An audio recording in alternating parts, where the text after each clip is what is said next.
আজকে আমি সবজি সেদ্ধ বানাবো। সবজি সেদ্ধ বলতে যেসব সুগারের মানুষরা তারা খুব তেল মশলা কম খায়, তাদের সবজি খাওয়াটা খুব দরকার। যেমন আজকে আমি দুজনের মতন সবজি নিয়েছি, যারা ইনসুলিন নেয় তারা আজকে খাবে এই সবজি সেদ্ধ।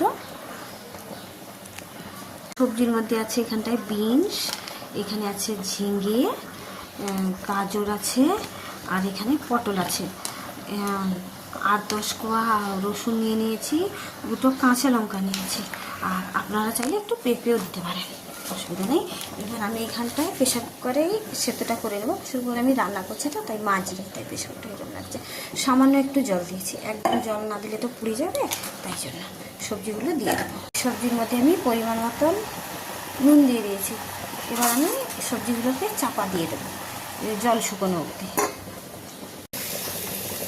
এখানটায় তো জল ছাড়া সবজি সেদ্ধ করেছিলাম, সবজিগুলো সব জল শুকিয়ে গেছে, আর জল নেই।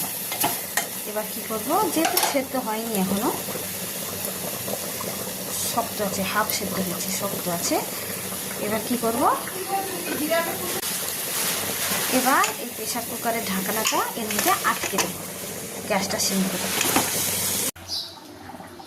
এখানে সবজি সেদ্ধগুলো ঢেলে নিয়েছি।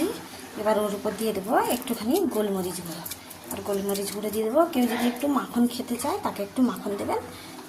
এরা আর মাখন দিয়ে না খেতে, ও এমনি খায়। এবার আগে এগুলো খেয়ে নেবে, তারপরে ভাতটা খাবে, তাহলে ভাতটা অল্প খাওয়া হলো, তাহলে সুগারটাও ঠিক থাকবে। এরকম করে যাদের সুগার আছে রোজ রোজ 1 বাটি করে এরকম সবজি সেদ্ধ খাওয়াবে।